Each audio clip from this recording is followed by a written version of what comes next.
علی واصف نے فرمایا تھا کہ جب پاکستان بنا نا تو ایک نئی نسبت کا آغاز ہو گیا. کس نسبت کا آغاز ہو گیا؟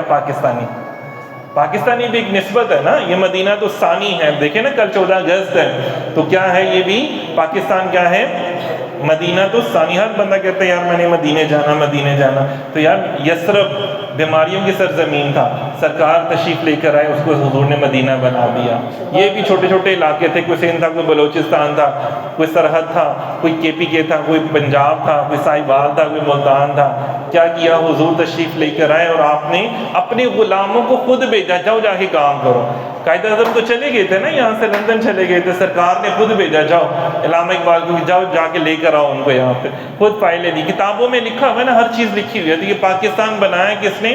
آقا علیہ الصلوۃ والسلام نے خود بنایا. بڑے بڑے جو خان قلات ہیں اور بڑے بڑے لوگ ہیں, ان کو سرکار مدینہ علیہ السلام نے خود حکم دیا کہ جائیں جا کے ایک اسلامی ریاست بن رہی ہے, آپ نے اس میں جا کے شامل ہونا ہے. شروع میں لوگوں نے سمجھا کہ یار یہ جو مسلم لیگ ہے, یہ ساری چیزیں ہیں, یہ شاید صرف ایک سیاسی باتیں ہیں. لیکن جب حضور علیہ السلام نے بڑے بڑے اولیاء کو حکم دیا, پیر مہر علی شاہ صاحب کو, پیر سید جماعت علی شاہ صاحب کو, بڑے بڑے, کہ جائیں آپ جا کے ان کے ساتھ شامل ہوں, یہ ایک واحد اسلامی ریاست بنے گی. دیکھیے پوری دنیا میں ریاستیں بنی ہیں, ملک بنے ہیں, لیکن صرف 2 ملک ہیں جو نظریات پر بنے ہیں. جو اسلام کے, ایک تو اسلام کے نظریے پہ بنا اور یہودیت کے نظریے پہ بنا. خیر اب وہ یہودیت کے نظریے پہ تو نہیں ہے, وہ صرف سارا کا سارا اس وقت جو ہے صرف مسلمانوں کے مٹانے کے نظریے پر ہے. کون؟ اسرائیل. اور پاکستان جو ہے وہ بنا اسلام کی سربلندی کے لیے بنا.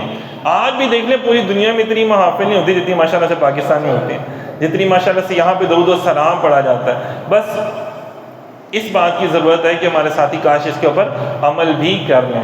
جس طرح ہم سوچتے ہیں کہ مدینہ پاک میں ایک گناہ بھی جو ہے نا وہ 1 لاکھ یا 50,000 گناہ نیکی بڑھ جاتی ہے, تو ایک گناہ کا جو ہے نا اس کا وہ سزا بھی اتنی زیادہ ہے. تو کاش اگر ہم لوگ یہ سمجھ لیں کہ اگر ہمیں 14 اگست منانی ہے یا حضور کا میلاد منانا ہے تو پہلے حضور کے غلاموں کے ساتھ اچھا سلوک کرنا بھی سیکھ لیں, حلال کھانا بھی سیکھ لیں. جس کو جہاں پہ جس کا جو دل کرتا ہے وہ دال لگا لیتا ہے. نیک تب ہے جب تک اس کو موقع نہیں ملا.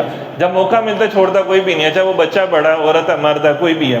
دیکھ لیں نا ہمارے ملک میں ہی طلاقوں کی شرح بڑھ رہی ہیں. ہمارے ملک میں دیکھ لیں تعلیم یافتہ لوگ کتنے اور جہالت کتنی ہے.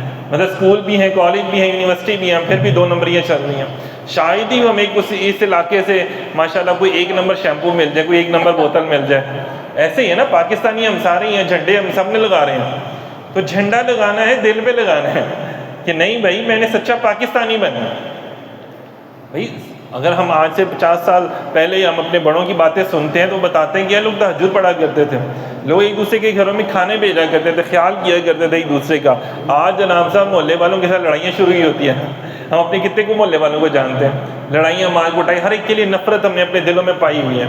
تو بہرحال کوشش کریں کہ 14 اگست منائیں, بہت اچھی بات ہے, اپنے وطن کی خوشی منانی چاہیے. اللہ تعالیٰ کو بھی پسند ہے, رسول اللہ صلی اللہ علیہ وسلم کو بھی بڑی پسند ہے. بلکہ وطن سے محبت کرنا, لا اقسم بہذا البلد, محبوب مجھے آپ کے شہر کی قسم ہے, محبوب مجھے آپ کے شہر کی قسم ہے. کس لیے؟ اس میں خانہ کعبہ ہے, اس میں حجر اسود ہے.